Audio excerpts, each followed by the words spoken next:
They thought I was just another quiet kid in a hoodie invisible in the chaos of a packed university lecture hall. But looking back, I guess I've never been good at playing invisible for long. Not when it mattered. The story starts on a Tuesday, one of those mornings where the sun just barely slips through the tall windows, painting these gold stripes over rows of tense students, all shuffling notes and tapping their pens with that pre-exam anxiety in the air. You know? At the heart of it, up front, stood Professor Renee Caldwell Sharp as a scalpel, legendary for making grown men cry in calculus and never once apologizing. You could say her reputation preceded her, but that'd be like saying a tornado's just a bit windy. She strolled in, heels like a metronome, slicing conversation in half before she even hit the chalkboard. Last week, multi-variable limits, she snapped. Today, Laplace transforms. Let's begin. Chalk in hand, she scrawled out an equation so intricate you could practically hear half the room's confidence drain away. Her handwriting, perfect.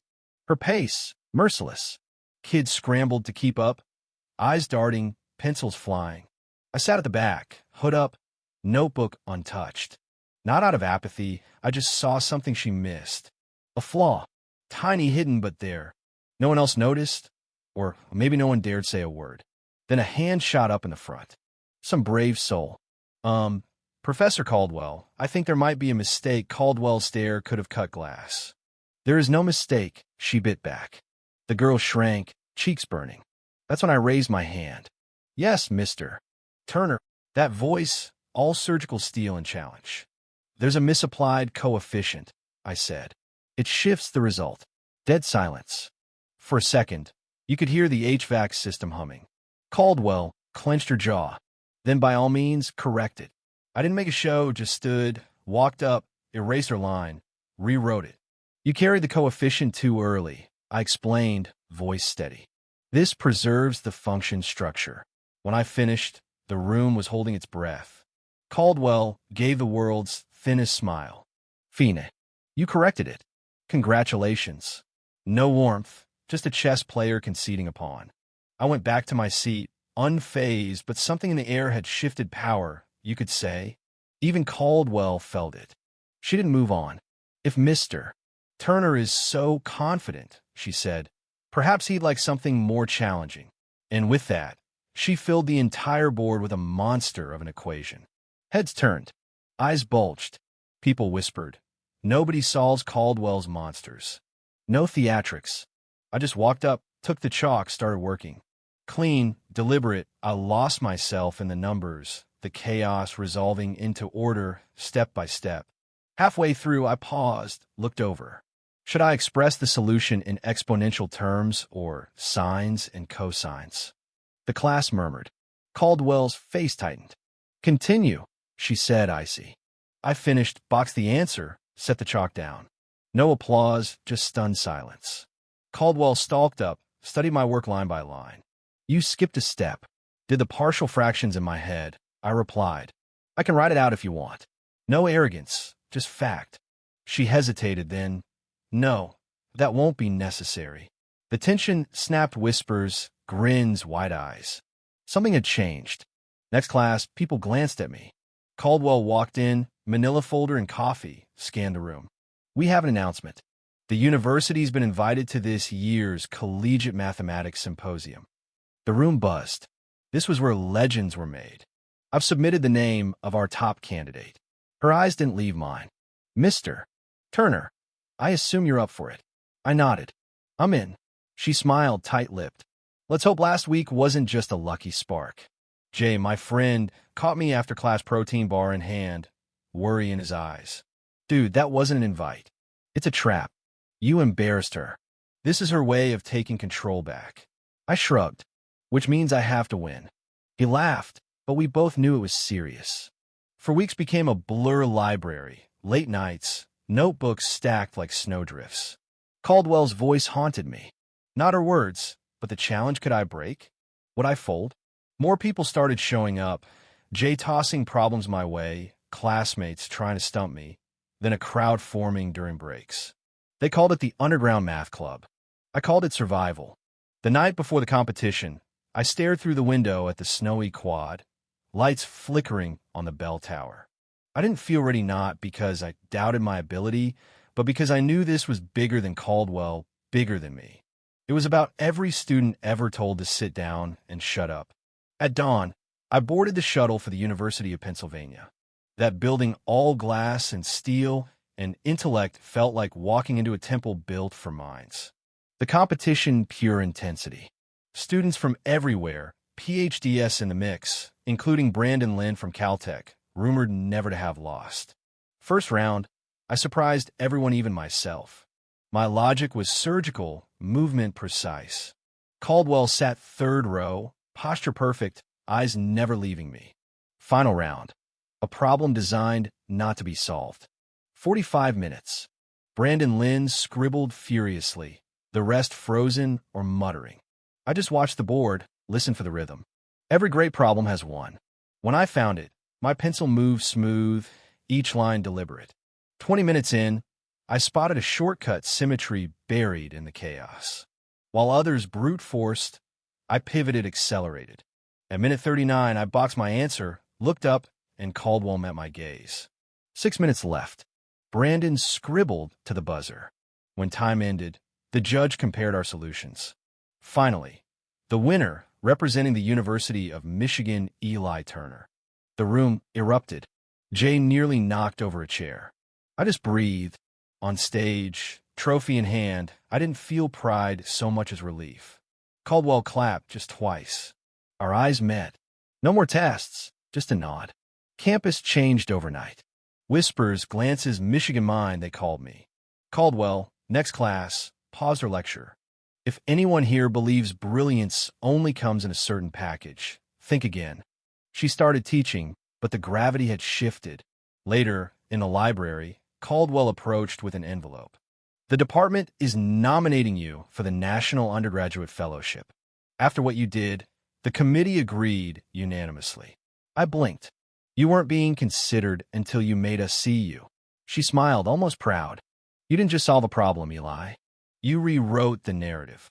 I didn't care about trophies, never have. But the week after, my inbox was different invitations, think tanks, one from MIT, Quantum Horizons.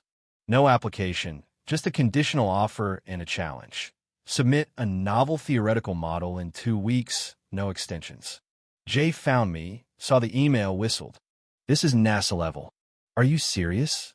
I nodded. That night, I didn't sleep.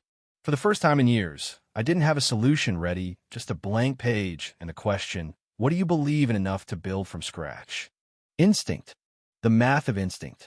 I started sketching what if intuition, human decision-making, could be modeled not as randomness, but as patterns, chaotic but logical. 3 days in, my model took shape. Intuitional mapping. A framework blending behavioral economics and chaos theory, predicting decisions with 76% confidence. Sent it to a grad student for validation. He called, stunned. Where did this come from? This isn't just good, it's groundbreaking. But I needed a case study, something dramatic. I remembered the symposium, that moment of shortcut that was instinct, mapped. Ran my model on my own data, 91% predictive accuracy. The first person I showed was Caldwell. Her eyes scanned the pages, calculating. You're modeling intuition. I nodded. Not deterministic, but patterns, yes.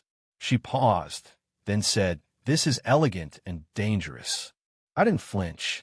Stop treating this like a student project. Submit it as a statement. She handed me a letter of recommendation. You are the future edge of thought. I submitted. 3 days later, Dr. Gregoire from MIT called. We reviewed your submission 3 times. Yours is the first model I had to feel my way through. Welcome to Quantum Horizons. Orientation. No slides, just me and a board. What if instinct is just information moving faster than we know how to measure? I asked the panel. I explained intuitional mapping trigger, pressure pattern. By the end, the questions flew. Error margins, differentiation from noise, comparison to AI. I answered, not perfectly, but honestly. You understand what this could do in the wrong hands?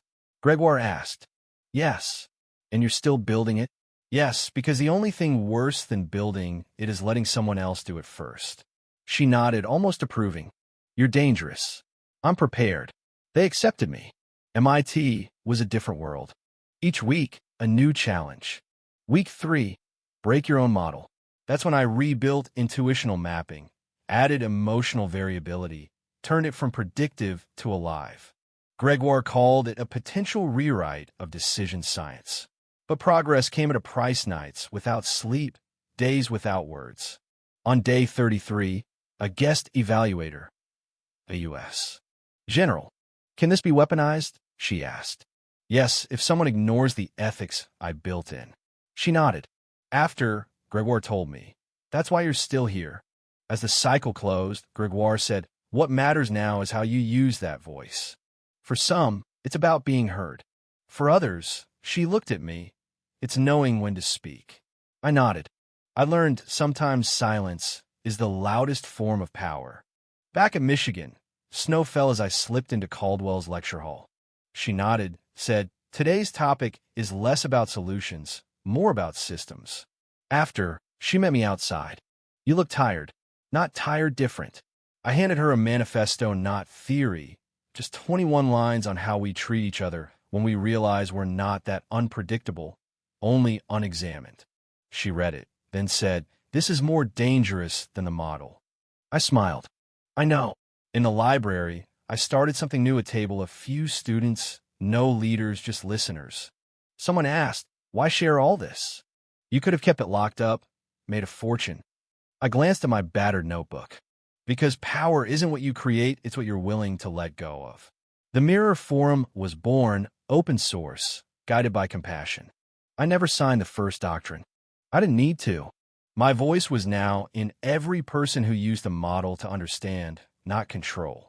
Years later, people would ask why I walked away from military offers, tech money, global stages. I always answered the same. The future shouldn't belong to the loudest voice, it should belong to the quietest mind that never stopped listening. But in a world where every big idea risks becoming a weapon, do you think I made the right choice? Should something like version 0 belong to the world, or just its creator? Let me know what you think. Drop your thoughts below. Let's hear your take on power, ethics, and the cost of real brilliance. If this story moved you or made you think, hit like, share, subscribe. More quiet genius stories are coming.